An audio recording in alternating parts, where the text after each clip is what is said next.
Mum was diagnosed with stage 4 cancer last September. The 6 months that followed Mum's diagnosis were a roller coaster of dashes to A&E, various surgical procedures, many stays in hospital. It was a really hard time, and despite her bravery and her courage, we had to accept 6 months later that we were really only looking at palliative care going forward. And it was at that stage that we were introduced to Jersey Hospice. So Mum and I left the hospital in an ambulance and went straight to the hospice. And a few things really come to mind. Firstly, I remember Mum smiling when we got into her room and whispering to me that it was a bit like arriving at a 5-star hotel. That beautiful view and the lovely garden, which Mum really enjoyed looking at. But above all, it was the staff there that made such a difference to Mum over that 7-10 day period that she was there. She was incredibly weak when we arrived. She was barely eating and was unable to walk. And within such a short period of time, the hospice physio had her back up on her feet. The wonderfully kind volunteers kept appearing with yet another lovely meal and another piece of cake, both for Mum and for the rest of the family. We all enjoyed that. And the nurses and doctors, I'm sure they were incredibly busy, but they never gave that impression. They always seemed to have the most enormous amount of time. Being there in that calm, very reassuring, kind of strangely positive atmosphere, it was a really good time for Mum and for the rest of the family, because we felt then really ready for Mum to come home. The staff at the hospice helped us prepare, get everything ready, and it was a really happy day when Mum came home. Maybe it sounds odd that it was a happy day, but it was. And we loved having her back.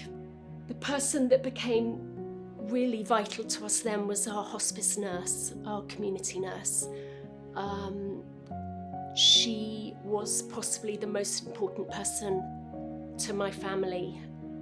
Her knowledge, her expertise, her kindness, the amount of time she spent helping us was vital. I remember asking her, what should we expect? What's going to happen? And she drew a picture of a staircase going down, and she said it would be like a staircase. You would go along, and things will be stable and calm, and then there will be a step down. But then you'll go along again, and everything will be calm and stable for another bit, and then there could well be another step down. And the bit I really remember is she said, whatever the stage, whether you're going along the flat bit, the stable part of the staircase, or whether you're stepping down, that hospice would be there for every moment and there to support us. And we went down a really big step about 8 weeks after Mum came home. I don't know what happened. She just suddenly got a lot worse, and she felt terrible. Just literally overnight, she felt terrible and very distressed, which was very unlike her, but she was very distressed. And I remember calling Jersey Hospice, and the lovely lady that answers the phone always says, is it urgent? And I always said no. But on that day, I said, yes, we really need you. Our hospice nurse, I think, arrived within the hour. And within a few hours, she had coordinated with all the people involved in Mum's care, the GP, family nursing, and obviously the doctor at the hospice. In fact, they all came to the house. And as a family, we were hugely reassured by the reaction, by the decisiveness of the hospice and the rest of the team.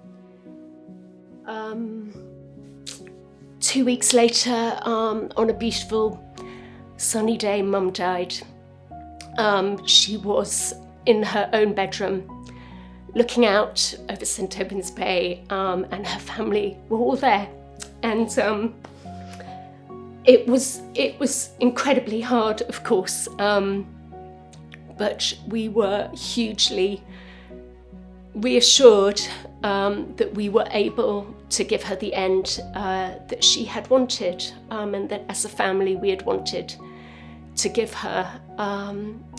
And we absolutely could not have done that without the knowledge and the expertise, the support, the time, the kindness of the staff at Jersey Hospice, and we are enormously grateful for that.